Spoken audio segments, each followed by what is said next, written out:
Yan na naman yung ulan. Pura. Ito guys, oh. Yan ang sitwasyon dito sa Manila Bay. Sa katerbang basura ang dinala ni Bagyong Juan ang dagat ay malakas ang alon. Tuloy-tuloy ang bugso ng hangin. Grabe ang hangin. Oh, narinig nyo naman siguro sa cellphone. Grabe, umalingaw-ngaw yung hangin. Oh, ang dagat, nalburuto pa. Ang basura sa katerba. Ang sari-sari na ito. Sa katerbang basura ang dinala ni Bagyong Juan dito sa Manila Bay. Ang dagat, tuloy-tuloy ang pagkaguguto. Sa ngayon, grabe ang lakas pa rin ng hangin. Parang ako takayin na. Oh.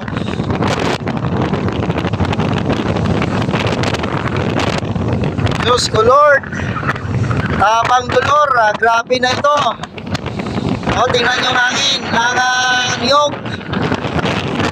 So sa ngayon, ang bagyo nandito pa sa ating area of responsibility. Kaya grabe pa yung hangin, no? Nandiyan naman yung ulan, mapasilitong naman tayo ito. Oh, basura at basura at basura pa rin. Dala ng Bagyong Juan.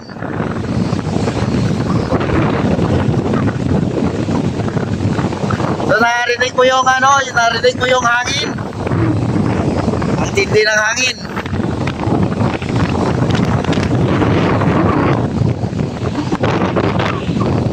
Ang baybayin ay ang lakas ng alon.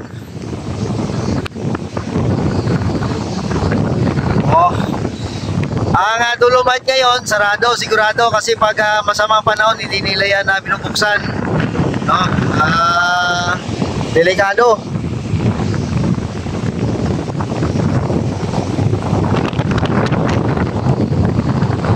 Grabe ang lakas ng alon. Delikado yan sa mga maliliit na bangka. Oh, kaya na ating mga kapatid na mga manghingisda nandito sa gilid, hindi sila muna nagpalaot dahil delikado. Sobrang napakadelikado yan guys.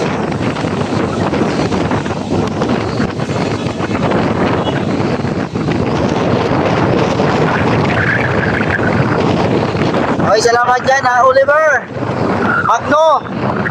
Salamat. So, update tayo dito sa Manila Bay. Napulol na ako.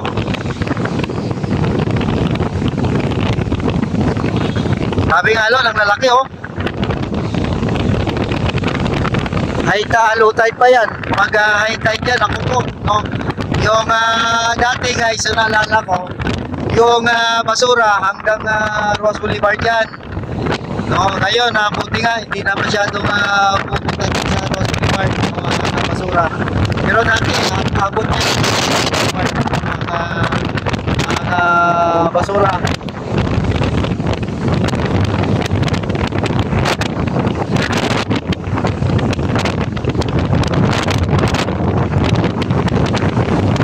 Tinatakayaw ng hangin, nakatayo na ako dito.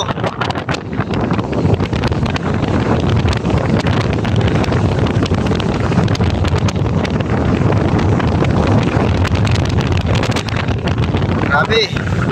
Oh, tingnan nyo.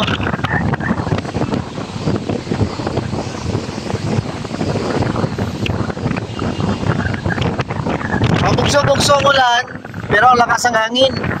Lakas ng hangin guys.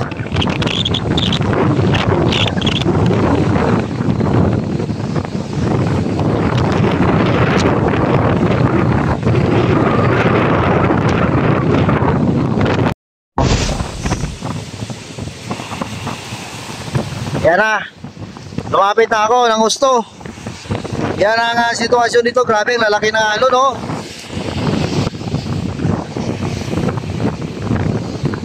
Idol, ano yung nakatanim na tubo yan na malaki? Yan po ang outfall, ano? Yan yung labasan ng tubig dito sa Quirino area. No, outfall po yan, outfall, no? Exit point ng tubig. Tubig sa estero sa kanal. Yan. Grabe nga ano dito, ang alon ng lalaki.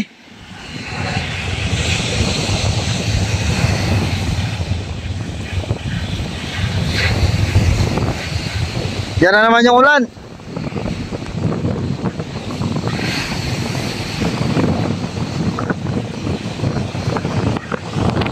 Yan o, grabe ang alon, no? Lalaki oh. Oh.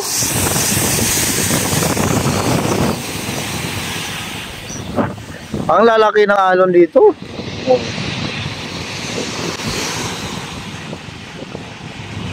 Galburuto ang ano, ang dagat. Oh, kita niyo 'yan. Tapos ang dala niya, basura, no? Basura at basura at basura pa rin.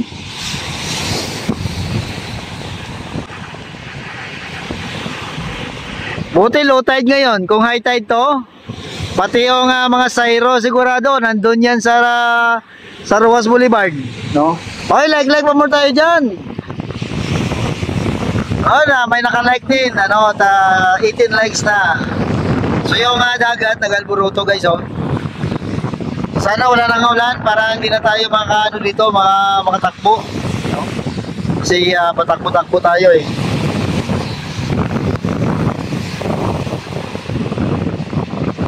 Grabing ano, pag may bangka diyan na sungong diyan, talagang ano yan, talagang tao pa ganyan.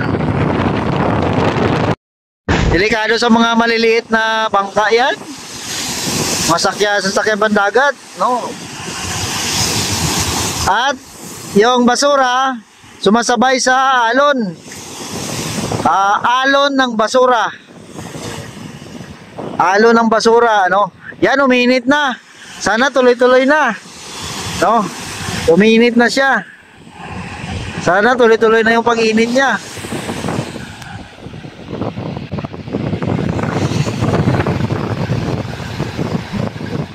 Parang yung kanta, naligo ka na ba sa dagat ng basura? Ano ba yun, idol? Okay, like pa more. Yan 22 likes. Salamat sa inyo. Grabe yung basura, grabe yung alon, grabe rin ang basura. Ano na lang nangyari sa karagatan natin? Oh, talakas yan, oh.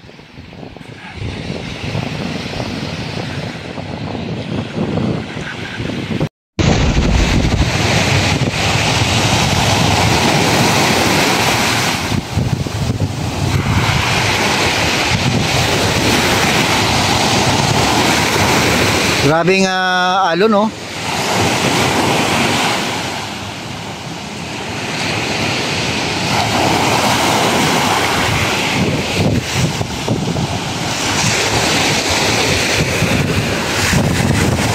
Nako, yan naman yung ulan. Takbo na naman tayo nito.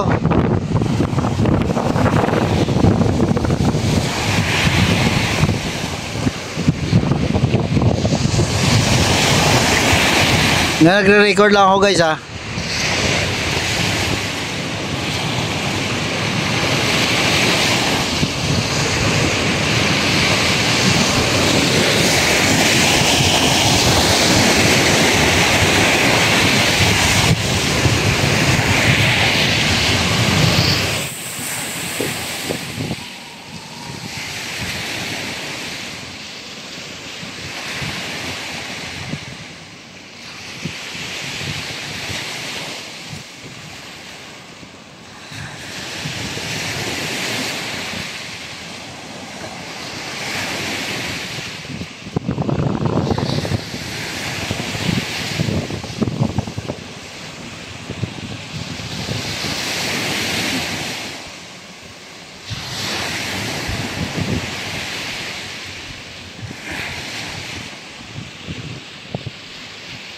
Guys, like po more tayo dyan. Salamat sa inyo guys, ha. So tuloy tayo sa pag-update dito sa Manila Bay, ha.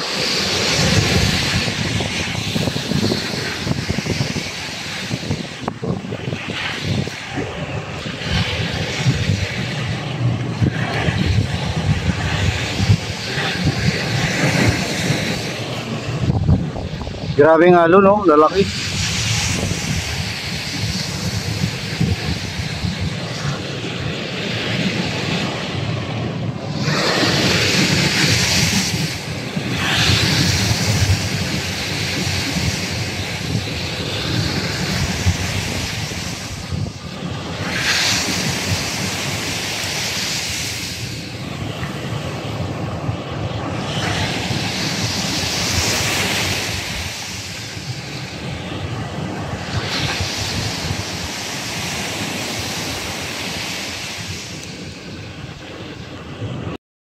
Ayan guys, nandito tayo sa Manila Bay. Dito to sa kabila, sa may Quirino Avenue banda. Ito yung epekto ng Bagyong Juan dito sa Manila Bay. Santambak na basura. Ito guys, oh.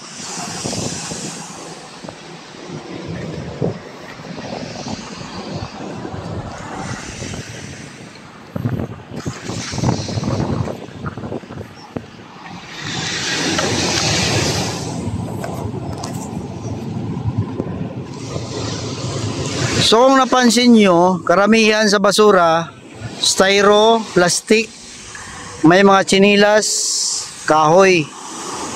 So pero mostly ang nakikita natin ito, mga styro at saka plastic.